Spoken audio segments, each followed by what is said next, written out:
আলাইকুম। প্রিয় শিক্ষার্থীবৃন্দ, তোমরা কেমন আছো? আশা করি আল্লাহর রহমতে তোমরা সবাই সুস্থ এবং ভালো আছো। আমি আল্লাহর রহমতে তোমাদের দোয়ায় ভালোই আছি। তো আজকে বেগম রোকেয়া সাখাওয়াত হোসেনের চাষার দুঃখ পড়ব। জানো তো বেগম রোকেয়া কি ছিলেন? আমাদের নারী জাতির অগ্রদূত। এই নারী শিক্ষায় যে আমরা অভ্যস্ত হয়েছি বা আমরা লেখাপড়া করতে প্রকাশ্যে সুযোগ পেয়েছি, কার জন্য? বেগম রোকেয়া সাখাওয়াত হোসেনের জন্য, তাই তো? এসো শিক্ষার্থীবৃন্দ, আমি এখন লেখক পরিচিতিতে যাই। চাষার দুঃখ লিখেছেন রোকেয়া সাখাওয়াত হোসেন। রোকেয়া সাখাওয়াত হোসেন 1880 সালে রংপুর জেলার মিঠাপুকুর থানার অন্তর্গত পায়রা বন্দ গ্রামে জন্মগ্রহণ করেন। তার পিতার নাম জহিরুদ্দিন আবু আলী হায়দার সাবের এবং মাতা রাহাতুন্নেসা চৌধুরী। তার প্রকৃত নাম রোকেয়া খাতুন এবং বৈবাহিক সূত্রে মানে বিয়ের পর তার নাম হয়েছে, তার স্বামীর নাম তার সাথে সংযোজন করা হয়েছে রোকেয়া সাখাওয়াত হোসেন। রোকেয়ার পিতা বহু ভাষায় সুপণ্ডিত হলেও মেয়েদের শিক্ষার ব্যাপারে তিনি ছিলেন রক্ষণশীল।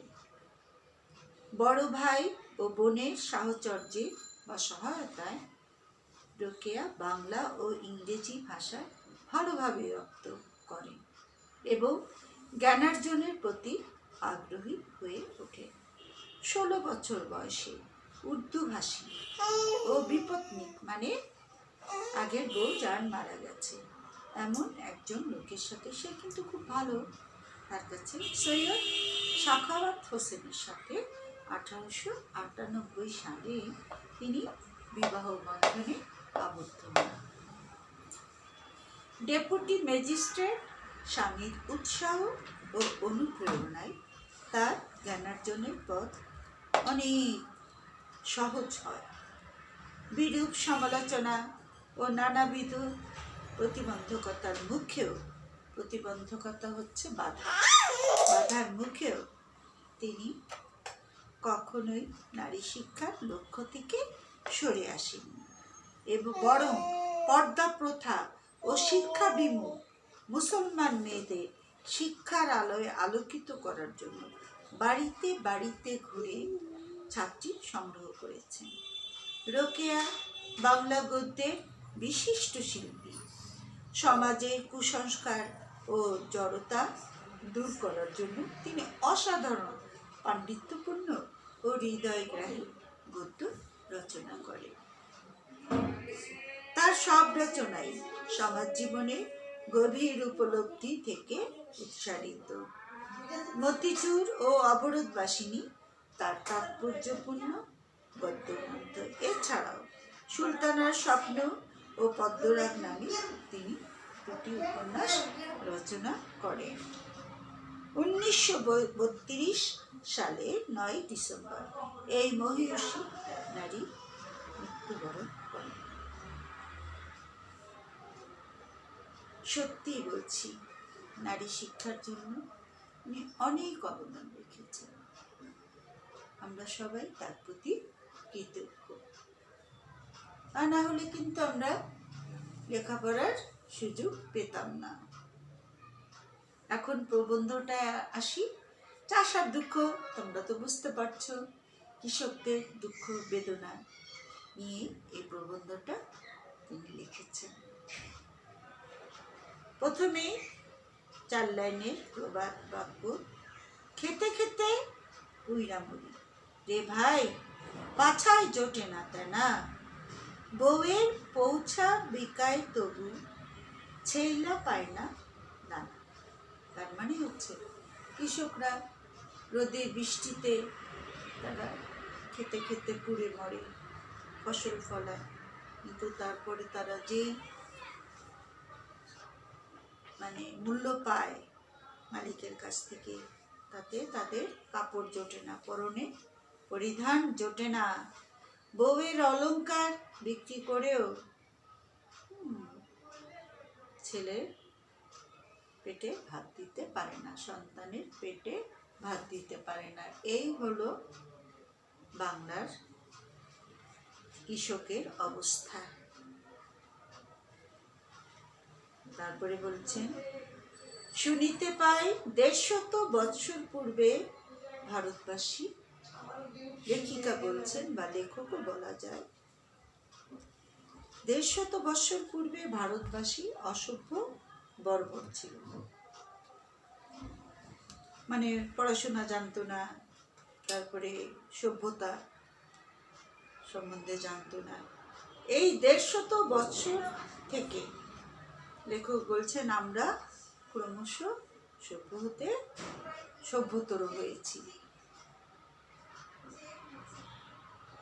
শিক্ষায় সম্পদে আমরা বাঙালিরা পৃথিবীর অন্যান্য দেশ ও জাতির সমকক্ষ হতে চলেছি। এখন আমাদের সভ্যতা ও ঐশ্বর্য রাখবার জায়গা নেই। সত্যি তো, এই যে অগ্রগতি, মানে আকাশগতি, 5 তলা পাকা বাড়ি, railway, tramway, steamer, aeroplane, motor lorry, telephone, telegraph, তারপরে আছে পোস্ট অফিস, চিঠিপত্রের সুনিয়মিত ডেলিভারি, এখানে পাটকল, সেখানে চটকল, অট্টালিকার চূড়ায় বড় বড় ঘড়ি, সামান্য অসুখ হলে 8-10 জন ডাক্তারের কাছে যায় চিকিৎসা করার জন্য।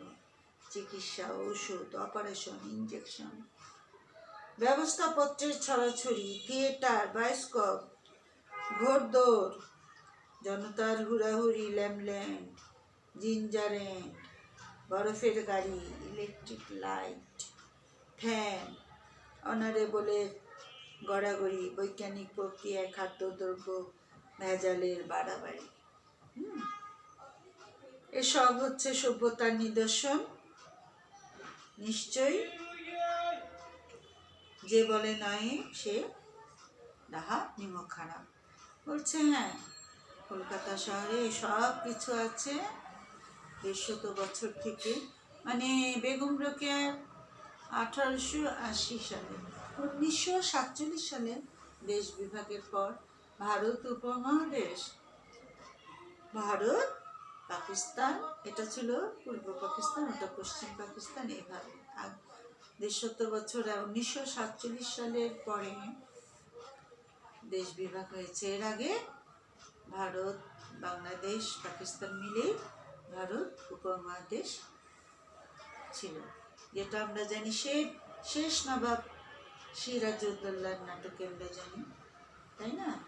উনি ছিলেন বাংলার শেষ নবাব। ওনার পতনের পরেই, মানে ওনাকে পরাজিত করার পরেই ব্রিটিশরা 150 থেকে 200 বছর রাজত্ব করেছে ভারত উপমহাদেশ।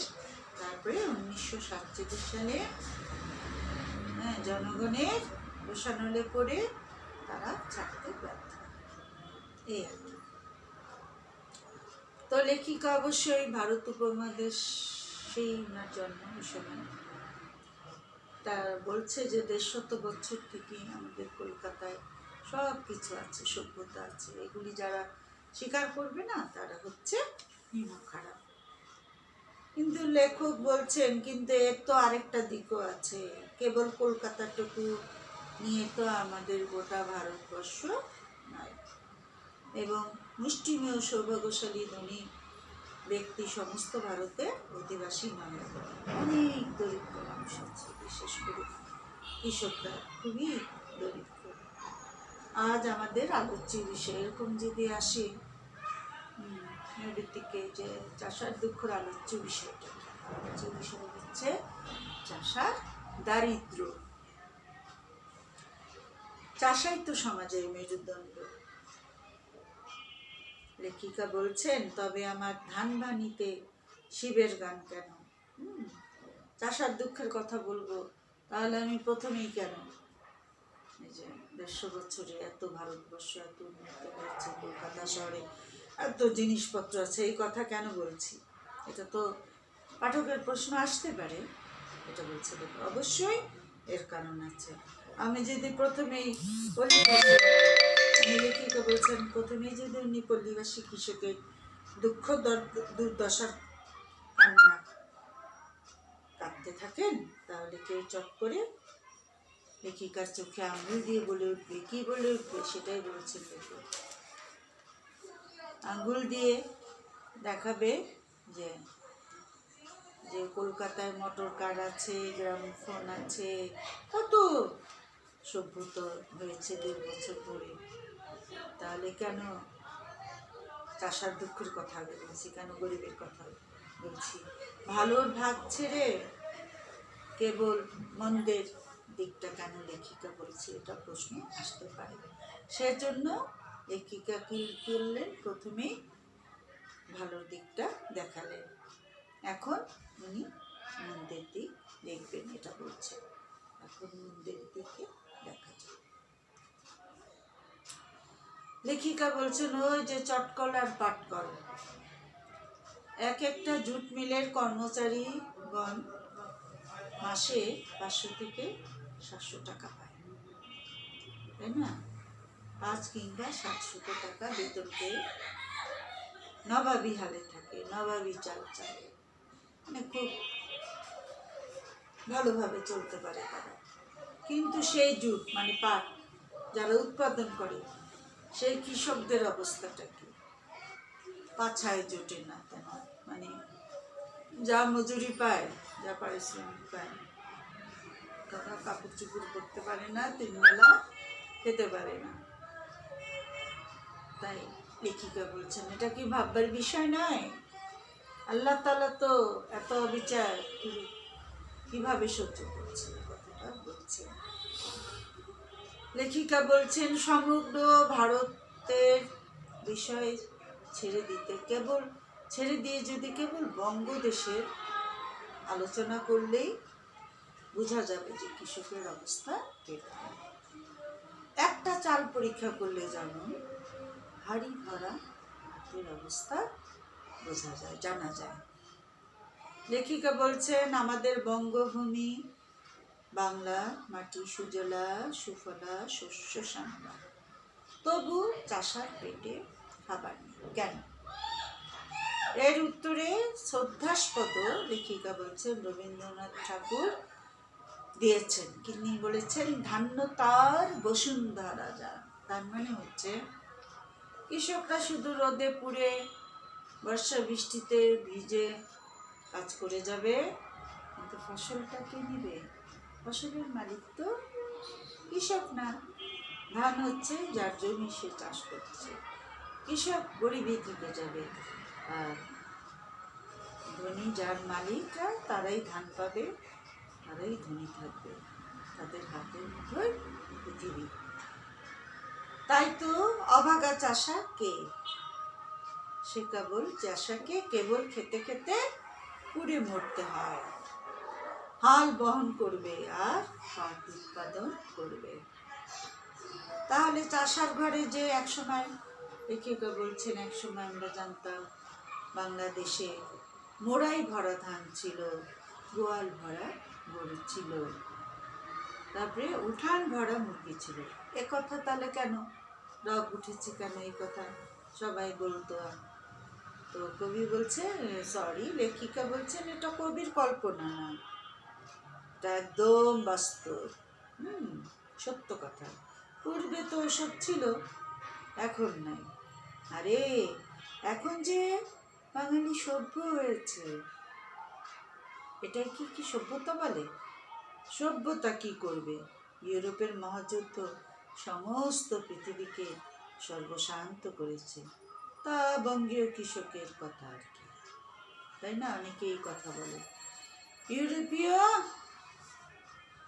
ইউরোপের মহাযুদ্ধই এই বাংলার মাটিকে, বাংলার মানুষকে অভাবী করে তুলেছে।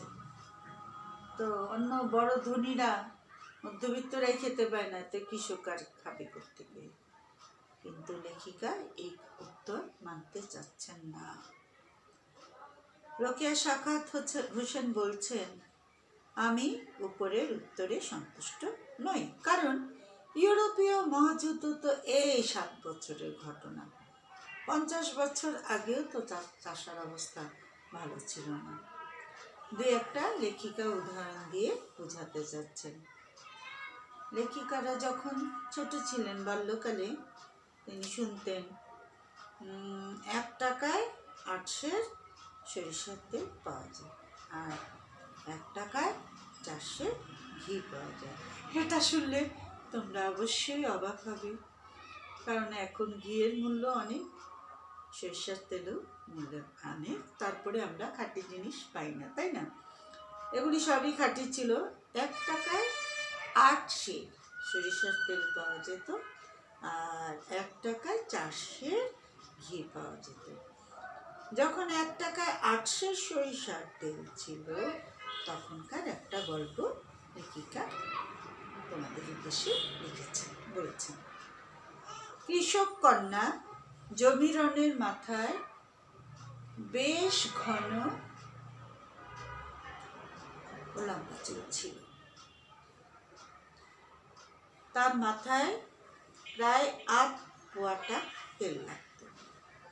সেজন্য যেদিন জমিরন মাথা ধুত আর কি, খোল দিয়ে, যাই হোক, এই দিয়ে মাথা পরিষ্কার করত, সেদিন ওই জমিরনের মা তাকে লেখিকাদের বাড়ি নিয়ে আসতো, রাজবাড়ি নিয়ে আসতো। আমরা তাকে তেল দিতাম। হায় অদৃষ্ট, হায় ভাগ্য, যখন 2 গন্ডা পয়সায় 1 সের তেল পাওয়া যেত, তখনও জমিরনের মাতা কন্যার জন্য 1 পয়সার তেল কিনতে পারত না। মানে এটাই লেখিকা বোঝাতে চাচ্ছেন যে তোমরা খামোখা অনেকে ইউরোপীয় মহাযুদ্ধের কথা কেন দোষ দেয়? কিছুটা হয়তো ক্ষতি হয়েছে, কিন্তু বরাবরই কৃষকরা বঞ্চিত, অবহেলিত, শোষিত। তারাই সবসময় পরিশ্রম করে, কিন্তু তারা যে পারিশ্রমিক পায়, মজুরি পায়, তাতে তাদের সংসারে 3 বেলা খাবার জোটে না, তারপরে হচ্ছে গায়ে কাপড় দিতেও তাদের কষ্ট হয়। এই তো লেখিকা আরও বলছেন, 30-35 বছর পূর্বে বিহার অঞ্চলে, পশ্চিমবঙ্গে বিহার অঞ্চলে 2 সের খেসারি ডালের বিনিময়ে কৃষক পত্নী তার কন্যাকে বিক্রয় করে দিয়েছেন। বুঝছো ব্যাপারটা? 2 কেজি খেসারি ডালের বিনিময়ে তার মেয়েকে বিক্রি করেছে ধনাঢ্য কোনো মানুষের কাছে। 25 বছর পূর্বে উড়িষ্যার অন্তর্গত কণিকা রাজ্যের অবস্থা এই ছিল যে কৃষকেরা পখাল মানে পান্তা ভাতের সাথে লবণ ছাড়া আর কোনো খাবার জোটাতে পারত না। শুটকি মাছ পরম উপাদেয় ব্যঞ্জন, মানে তরিতরকারি বলে তারা ওই শুটকি মাছই তাদের কপালে দিত। তখন সেখানে 1 টাকায় 25-26 সের চাল পাওয়া যেত। সাতভায়া নামক সমুদ্র তীরবর্তী গ্রামের লোকেরা পখাল মানে পান্তা ভাতের সাথে লবণও জুটাতে পারত না। তখন তারা কি করত? তারা করতো কি, সমুদ্রের জলে চাল ধুয়ে ভাত রান্না করে খেত। রংপুর জেলার কোনো কোনো গ্রামের কৃষক এত গরিব ছিল যে 1 টাকায় 25 সের চাল পাওয়া সত্ত্বেও ভাত জুটাতে পারত না। সবসময় লাউ, কুমড়া প্রভৃতি তরকারি ও পাট শাক, লাউ শাক ইত্যাদি সিদ্ধ করে খেত, ভাতের বিকল্প। আর কি পড়তো জানো? গায়ে তো কাপড় ছিল না, সেটা শুনবে, সেটা শোনাচ্ছে লেখিকা। পুরুষেরা বহু কষ্টে স্ত্রী লোকদের জন্য 8 হাত কিংবা 9 হাত কাপড় সংগ্রহ করে দিয়ে নিজেরা কপিন ধারণ করত, মানে কোনো রকমের লজ্জা নিবারণ করতে পারে এরকম কাপড়, এরকম বস্ত্র শীতকালে দিনের বেলা ওরা কৃষকরা মাঠে মাঠে রোদে কাটাতো, আর রাত্রেকালে শীত অসহ্য যদি লাগতো তাহলে কি করতো, মাঝে মাঝে উঠে পাটখড়ি জেলে আগুন পোহাতো। বিচালি হচ্ছে পোয়াল খড়, মানে ধানের খড়, ওই বিচালি বিছিয়ে শয়ন করত, মানে ঘুমাতো। অথচ এই রংপুর ধান আর পাটের জন্য প্রসিদ্ধ। সুতরাং দেখা যায় ইউরোপীয় মহাযুদ্ধের সাথে চাষার দারিদ্রতার সম্পর্ক খুব সামান্য। যখন 1 টাকায় 25 সের চাল ছিল তখনও তারা পেট ভরে খেতে পায় নাই। এখন 1 টাকায় 3-4 সের চাল হয়, তারা 3 বেলা খেতে পায় না। আবারও চাল্লানের কবিতা, এ কঠোর মহিতে চাষা এসেছে শুধু সহিতে, আর মরমের ব্যথা লুকায়ে মরমে জঠর অনলে দলিতে। তার মানে হচ্ছে মহিতে মানে পৃথিবীতে, এই নিষ্ঠুর পৃথিবীতে, কঠিন পৃথিবীতে চাষা এসেছে শুধু কষ্ট যন্ত্রণা সহ্য করতে, আর মনের ব্যথা মনে লুকায় রেখে ক্ষুধার জ্বালায় মানে জ্বালা যন্ত্রণা পাওয়ার জন্য। 25-30 বছর পূর্বে চিত্র তো এই ছিল, লেখক বলছেন। তবে মড়াই ভরা ধান ছিল, গোয়াল ভরা গরু ছিল, ঢাকা মসলিন কাপড় ছিল ইত্যাদি কোন সময়ের অবস্থা? মনে হয় অন্তত 100 বছর আগের পূর্বের অবস্থার কথা দেখব। কৃষকের বউ নিজের হাতে, আগে ওই সময় যখন কৃষক কথা বলছি, পেট ভরে দুবেলা খেতে পারছে না, কিন্তু তারপরেও তাদেরকে সাহায্য করতো তাদের বউরা, নিজের হাতে চরকায় সুতা কেটে বাড়ি শুদ্ধ সকলের জন্য কাপড় প্রস্তুত তৈরি করত। আসাম এবং রংপুর জেলায় এক প্রকার রেশম রুটি পাওয়া যায়, স্থানীয় ভাষায় তাকে এন্ডি বলে, রেশমের সুতা। এন্ডি রেশমের পোকা প্রতিপালন ও তার রুটি থেকে সুতা কাটা খুবই সহজ কাজ ছিল কৃষকের বউদের কাছে। এই শিল্প সেই দেশের রমণীদের একচেটিয়া ছিল। তারা এই কারো বাড়ি দেখা করতে যাওয়ার সময় টেকো হাতে নিয়ে সুতা কাটতে কাটতে বেড়াতে যেত। টেকো অর্থ আছে মেয়েরা,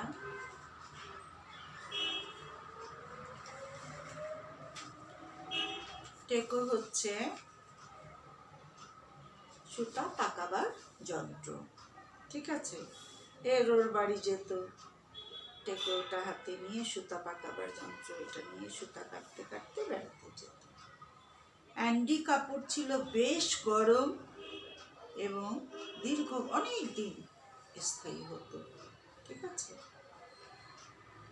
এটা ফ্লানেল হতে কোনো অংশে সামান্য নয়, অথচ ফ্লানেল অপেক্ষা দীর্ঘস্থায়ী। একখানি এন্ডি কাপড় অবাধে 40 বছর টিকত। 4-5খানি এন্ডি চাদর থাকলে লেপ কম্বল কথা এগুলো কিছুই লাগতো না। ফল কথা মানে মোট কথা, সেকালে লেখিকা বলতে চাচ্ছেন সেখানে রমণীগণ হেসে খেলে ছেলেপানদের স্বামীদের বস্ত্র সমস্যা দূর করত, হেসে খেলে। সুতরাং তখন চাষা অন্য বস্ত্রের কাঙ্গাল ছিল না, যা সে পেত তার বউর হেল্পে দুজনে ভালোই তাদের চলে যেত, খেয়ে পড়ে বাঁচত। তখন কিন্তু সে অসভ্য বর্বর ছিল, মানে 150 বছর পূর্বে অসভ্য বর্বর, সে তখনকার কথা বলছে, অসভ্য। এখন তারা সভ্য হয়েছে, তাই শিরে দিয়ে বাঁকাটা ঢেকে রাখে ডাক। এই যে কলকাতার সভ্যতা, তাই না, সেটা হলো মুকুট।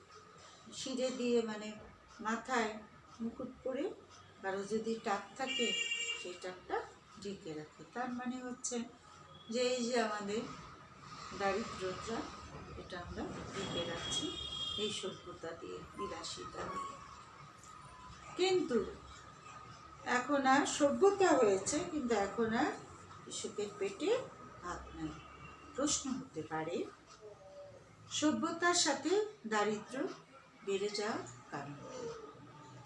কারণ যেহেতু আমরা সস্তা দামে বিবিধ রঙিন ও মিহি কাপড় পাওয়া যায়, তবে আর কষ্ট করে, তাই না, চরকা কেটে এত কষ্ট করে ঘর ঘর করবে কেন? বিচিত্র বর্ণের জুট নানের থাকতে বর্ণহীন এন্ডি কাপড় কে কিনে, তাই না? পূর্বে পল্লীবাসিনীগণ খার প্রস্তুত করে কাপড় কাচত, এখন তাদের তো বিদেশের সংস্পর্শে এসে কাপড় ধোবা সাবান এসে যাচ্ছে, ধোপার প্রয়োজন হয় নয় সোডা। 4 পয়সার সোডায় যে কার্য পায়, তার জন্য আর কষ্ট করে খার প্রস্তুত করবে কেন? এই রূপে বিলাসিতায় শিরায় শিরায় ধমনীতে ধমনীতে রক্তে রক্তে প্রবেশ করে যে রমণীরা এত পরিশ্রম ছিল তাদেরকে বিষে জর্জরিত করে ফেলেছে। ওই যে পাছায় জোটে না তা না, কিন্তু মাথায় ছাতা এবং সম্ভবত পায়ে জুতো আছে, তাই না? মানে ঠিক মতো খেতে পারে না, কিন্তু মাথায় ছাতা দিতে হবে, পায়ে জুতো দিতে হবে। বউয়ের পৌঁছা বিকায়, কিন্তু তবু বেলোয়ারের চুড়ি থাকে তো, এগুলো বিক্রি করে রেশমি চুড়ি কিনতে হবে। মুটে মজুর ট্রাম না হলে 2 পথ নড়তে পারে না, আগে হেঁটে যেত। প্রথম দৃষ্টিতে ট্রামের ভাড়া 5 পয়সা, সামান্য বোধ, তার তো 5 পয়সা, কিন্তু ওই যা যেতে যেতে 10 পয়সা লেগে যায়, আবার এর কাছে কুলির কাছে দেয়। এইভাবে 2 পয়সা 4 পয়সা করে ধীরে ধীরে কৃষকরা সর্বশান্ত হয়েছে। কেন? ওই যে ইউরোপীয় বিলাসিতা তাদের মধ্যে চলে আসছে, পরিশ্রম করতে চায় না এখন আর। নিজ অন্ন পর করো পণ্যে দিলে, পরিবর্তে ধনে দুর্ভিক্ষ মেলে। মানে তোমরা নিজে যে পরিশ্রমী ছিলে কৃষকরা, সেই যে পাট করতে, তারপরে রমণীরা, তোমাদের বউরা যে কত সুন্দর কাপড় ঘরে বুনতে পারতো সুতা দিয়ে, সেটা তাদের হাতে দিয়ে দিলে তা অন্যেরা নিল তোমাদের কাজ, পরিবর্তে তোমরা দুর্ভিক্ষ নিলে। সস্তা দামে যেগুলি পাওয়া যায় তার হয়ে গেল, এন্ডি কাপড় আর তৈরি করো না, হ্যাঁ, প্লানের বিদেশি প্লানের কাপড় সেগুলি করো, তারপরে ঠিক মতো কাপড় চোপড় করতে পারো না, বিলাসিতা করো, ছাতা জুতো খুলে থাকে, আবার ট্রামে চলে যাও এক জায়গা থেকে আরেক জায়গায়, এভাবে। অথচ তোমাদের ভালো জিনিসগুলোই তো বিদেশিরা নিল, পরিবর্তে তোমরা কি পেলে? দুর্ভিক্ষ পেলে, দারিদ্র হয়ে গেলে। বিলাসিতা ওরফে সভ্যতার সঙ্গে সঙ্গে বাঙালির কি আছে? লেখিকা বলছেন অনুকরণ প্রিয়তা নামক একটা ভূত আছে। তাদের আর্থিক অবস্থা সামান্য একটু সচ্ছল হলেই বাঙালিরা কি করে? প্রতিবেশী বড় লোকদের অনুকরণ করে থাকে। তখন চাষার বউ জির যাতায়াতের জন্য সোয়ারি চাই, মানে পালকি দিয়ে নিয়ে যাবে, ধান ভাঙবার জন্য ভাড়ানি চাই ইত্যাদি। ভাড়ানি হচ্ছে কিছু মহিলাদেরকে নিতে হয়, টাকার বিনিময়ে তারা ধান ভেঙে দেয়। এইরূপ ঘুরি ঘুরি, লেখিকা বলছে, আমার কাছে অনেক উদাহরণ আছে। ইউরোপীয় এর জন্য, এই যে মহাযুদ্ধের জন্য হয়েছে তা না, তাদের স্বভাবের চেঞ্জ করেছে, তাই না? কৃষকের বউরা বিলাসিতায় নিমজ্জিত হয়েছে। তাই লেখিকা বলছেন সর্ব অঙ্গেই ব্যথা, ওষুধ দিব কথা। মানে সমাজে সবার মধ্যে এই বিলাসিতা ঢুকে গেছে, চিকিৎসার জন্য ওষুধ পাবো থেকে, কীভাবে এদেরকে বোঝাবো? আর এই বন্যী শত শিক্ষা কে করিবে বর্ণনা? মানে এই আগুনে শিক্ষার বর্ণনা কে করবে? কে এটা খোঁজ নেবে? অতঃপর শিবিকা বাহকগণ পালকি নিয়ে ট্রামে যাতায়াত করলে সভ্যতার চূড়ান্ত হবে। তাই বললেন যে যেই রমণীরা আগে পায়ে হেঁটে ট্রামে যেত, এখন তাদের জন্য পালকি লাগে কৃষকের গরিবদের জন্য। তো পালকি বাহকরা তাদেরকে ট্রামে নিয়ে যায়। এটাই তো হলো সভ্যতা আমাদের দেশের। তারপর আরো লেখিকা বলছেন, আবার মজা দেখুন। আমরা তো সভ্য হয়েছে, এনডি কাপুর সভ্য হওয়ার জন্য এনডি কাপুর আর বানায় না কৃষকের বউরা, কিন্তু ওই এনডি কাপুরই আবার আসাম সিল্ক নামে পরিচিত পেয়ে কোট প্যান্ট ও স্কার্ট রূপে ইউরোপীয় নরনারীদের অঙ্গে শোভা পাচ্ছে। তাহলে কেমন হলো? আমাদের ভালো জিনিসটা ওরা নিয়ে সেটাকে আসাম সিল্ক নাম দিয়ে ইউরোপীয়রা তারা পড়ছে, কোট প্যান্ট বানাচ্ছে। ক্রমে পল্লীবাসিনী সভ্যতার মাত্রাধিক্য হয়, অর্থাৎ আর ইন্ডি পোকা প্রতিপালন করা হয় না বলে এখন আর হোয়াইট অ্যাওয়ে ল্যাডোর দোকানে আসাম সিল্ক পাওয়া যায় না। তাই তো আগে তো মহিলারা ওই দোকানে দোকানে দিত, সেই জন্য পাওয়া যাচ্ছে না এখন আর। কেবল এটাই নয়, আসাম থেকে এনডি গুটি বিদেশে চালান যায়, সেখান থেকে সূত্ররূপে আবার আসামে ফিরে আসে। দেখেছো আমাদের কৃষকের রমণীরা যে এনডি কাপড় তৈরি করতো, সেই সুতাও চলে যায় ইউরোপীয় কান্ট্রিতে, সেখান থেকে আবার আসামে আসে বিদেশি কাপড় হিসাবে। এই তো সেদিনের কথা, বঙ্গের গভর্নর লর্ড কারমাইকেল একখানি দেশি রেশম রুমালের জন্মস্থানের খোঁজ করলেন, যে এই রুমালটার খোঁজ কত বছরের হবে বা কোথা থেকে নিচ্ছে আপনারা বলতে পারবেন? কেউই বলতে পারলো না সেরূপ রুমাল কোথায় প্রস্তুত হয়। কিন্তু লর্ড মাইকেল ইংরেজের বাচ্চা, সে তো সহজে ছাড়বে না। তিনি রুমালটার জন্মভূমি আবিষ্কার করে ফেললেন। পূর্বে মুর্শিদাবাদের কোনো গ্রামে ওই রকম রেশমি রুমাল প্রস্তুত হতো, তৈরি হতো। এখন আর হয় না, কারণ সে গ্রামের লোকেরা যে সভ্য হয়েছে।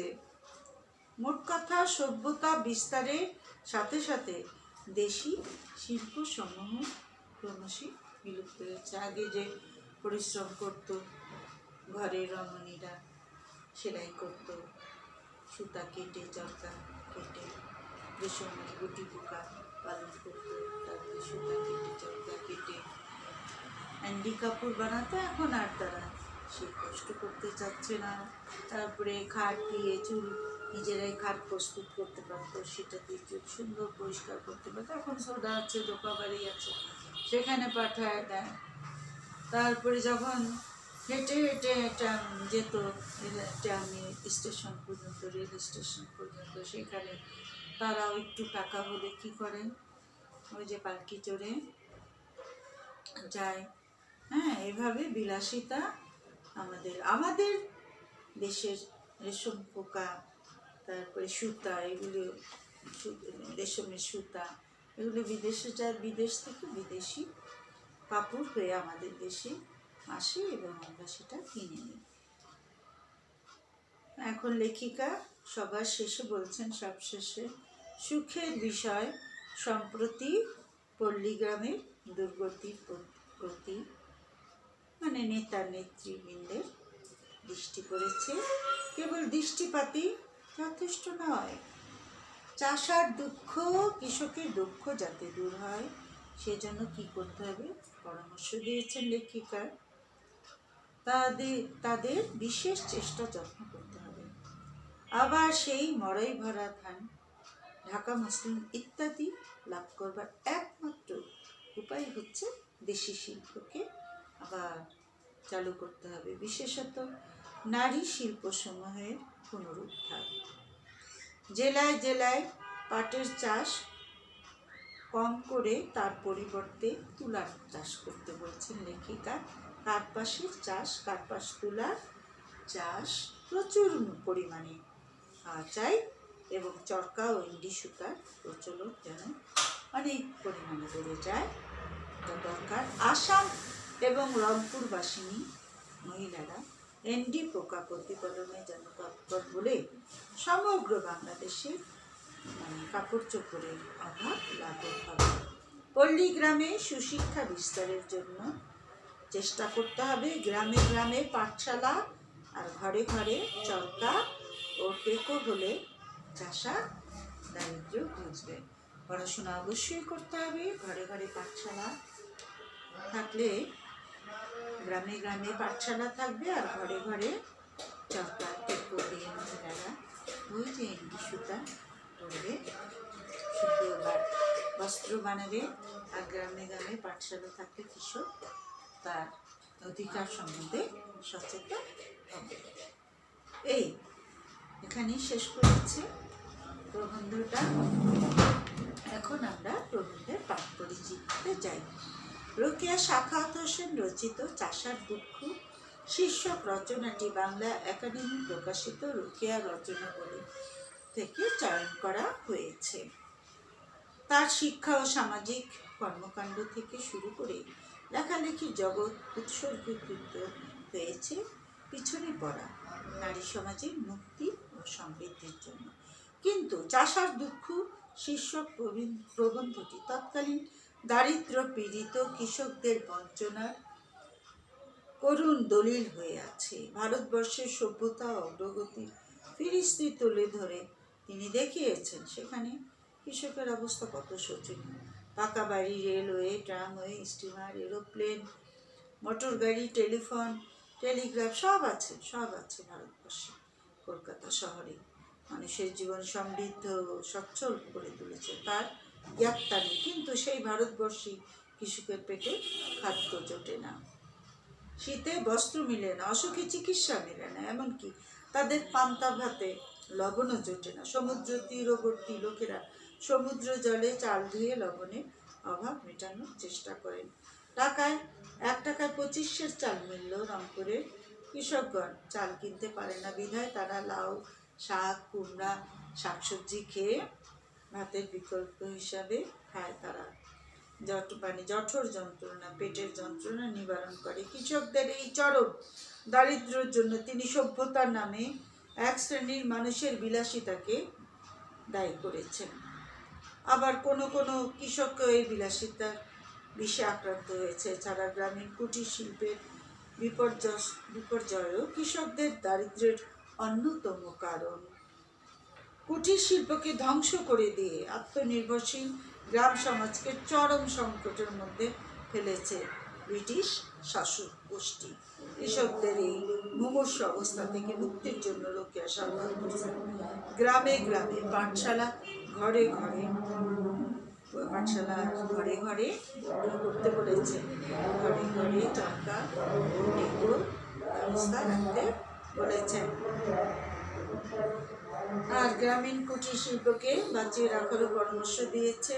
এই প্রবন্ধে রোকেয়ার অসাধারণ পাণ্ডিত্য, যুক্তিশীলতা ও চিন্তার বিস্ময়কর অগ্রসরতা প্রতিফলিত হয়েছে। ঠিক আছে প্রিয় শিক্ষার্থীবৃন্দ, তোমরা কমেন্টসে লিখো। দ্বাদশের মেয়েরা নেটের মোবাইলে কমেন্টস, আমার যে ইয়েটা যাচ্ছে, পড়াটা যাচ্ছে, কোথায় তোমাদের কোনো সমস্যা থাকলে অবশ্যই কমেন্টসে লিখবে। আর সেই বরাবর যা বলি, সৃজনশীলের আর 2টো প্রশ্ন তোমাদের দেই। 2-1টা প্রশ্ন বরাবরই আমি দিয়ে থাকি, সেই প্রশ্ন দিচ্ছি। প্রশ্ন হচ্ছে, রংপুর অঞ্চলের রেশমকে স্থানীয় ভাষায় কি বলে? শিরে দিয়ে বাঁকা তাজ ঢেকে রাখে টাক বলতে প্রাবন্ধিক কি বুঝিয়েছেন? প্রাবন্ধিক মানে লেখিকা কি বুঝিয়েছেন? এছাড়া সৃজনশীল বড় প্রশ্নের জন্য তোমরা অবশ্যই প্রবন্ধটি ভালো করে পড়বে এবং বিষয়বস্তু শিখে রাখবে। আর নৈর্ভিত্তিক প্রশ্নের জন্য লেখক পরিচিতি, পাঠ পরিচিতি, শব্দার্থ এগুলো ভালো করে শিখবে। লাইন বাই লাইন প্রবন্ধটি পড়বে, তাহলে তোমরা উত্তর দিতে পারবে। এই প্রবন্ধটি খুব গুরুত্বপূর্ণ তোমাদের সামনে। ইন্টার ফাইনাল পরীক্ষা, হয়তো 2-1 মাসের মধ্যে কলেজ খুলেও যাবে, তাহলে সরকার যেভাবে ঘোষণা দিবে সেভাবেই হবে। আশা করছি ফেব্রুয়ারি মাসে মাঝামাঝি সময় খুলতে পারে। যাই হোক, তোমাদের কোনো অসুবিধা থাকলে কমেন্টসে জানাবে, মন্তব্য ইয়েতে লিখবে। আর প্রতিটি ক্লাস মনোযোগ দিয়ে তোমরা করবে, রুটিনে প্রত্যেকটা স্যার আপার ক্লাস তোমরা করবে সুন্দরভাবে, খাওয়া দাওয়া করবে, তারপরে বাইরে প্রয়োজনে বাইরে যেতে হলে মাস্ক পরবে। ঠিক আছে, তোমরা সবাই ভালো থাকো, তোমাদের সবার মঙ্গল কামনা করে আজকে বিদায় নিচ্ছি। আল্লাহ হাফিজ।